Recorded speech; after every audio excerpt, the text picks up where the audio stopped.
red filtered lights came on in the tower, flooding the cramped interior with a dull glow that flattened every shadow.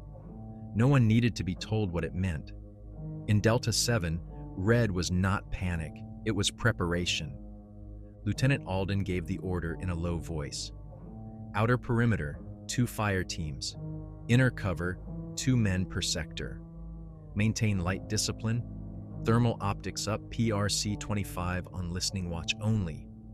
No flares, no tracers. The words were standard. The way they landed in the men's ears was not. The Americans moved with the economy of habit, racking magazines into M16A1s, tugging web belts tighter over sweat-damp fatigues. The Roca soldiers checked their Daewoo K2s and SMGs, loading quietly in the shadows. Mercer swapped the battery in his ANPVS-2, feeling the new one warm in his palm faster than it should have in the night air. He thought about mentioning it, then decided not to. At the comms corner, Private Kim rotated through the preset channels. Every one of them carried the same textured silence, static without hiss, dense, almost tactile, like velvet drawn over a drum. In it, faint, irregular pulses rose and fell, not code, not language, but rhythm. He wrote them down on his log sheet without thinking, then stared at the markings. The same 3 symbols from before, only sharper now, angled like they were leaning forward. Humidity clung to everything, but a cold draft slid through the tower, sharp enough to raise goose flesh on bare forearms. It wasn't a breeze. Nothing else stirred, not the loose paper maps, not the strands of wire taped to the ceiling joist. Park, the senior Roca sergeant, muttered in Korean, too low for the Americans to catch, then switched to halting English. If they come, first they take the air. The mission map lay across the tower table, corners weighted by canteens. East Marsh, North Tree Line, 2 choke points marked in grease pencil. The observation detail would reposition, one team angling east to watch the suspected infiltration route, the other holding a fallback line near the berm.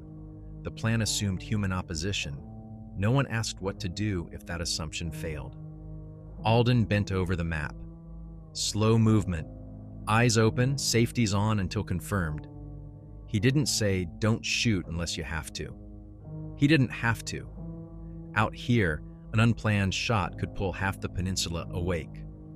By 0002 hours, the recon pair had moved into the reeds. A rope line looped through their belts so they couldn't lose each other in the thick, wet dark. The marsh took them up to the knees, water thick with algae and last season's decay. Something slick bumped Mercer's boot. He didn't look down. The observation post shrank behind them, its lights faint in the mist. Out in the east sector, the ground sloped toward a collapsed concrete sentry tower from some earlier era, its walls pocked with the scars of impacts long since erased from official records. Park knelt beside one and pressed his palm to the concrete. It was warm. The night was not. Back in the tower, Kim kept one ear to the radio. Twice the carrier waves shifted, just enough to suggest a voice might come through. The third time, it did, so faint he almost missed it. A phrase, 3 clipped syllables, spoken in a cadence like a drill instructor's call. Not English, not Korean, but a command all the same. Somewhere out in the marsh, something metallic gave a single, deliberate tap, the kind of sound a rifle sling swivel makes when it brushes steel. The recon pair froze, heads turning toward a patch of reeds that leaned and swayed as if brushed by bodies that weren't there. Alden lifted his binoculars. At the base of the southern fence, a strip of fabric fluttered in the still air, blue and white, edges frayed, a pattern he didn't recognize. It hung at eye level for a crouched man, not a standing one.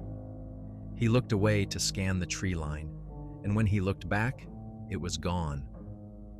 From the east came a faint, arrhythmic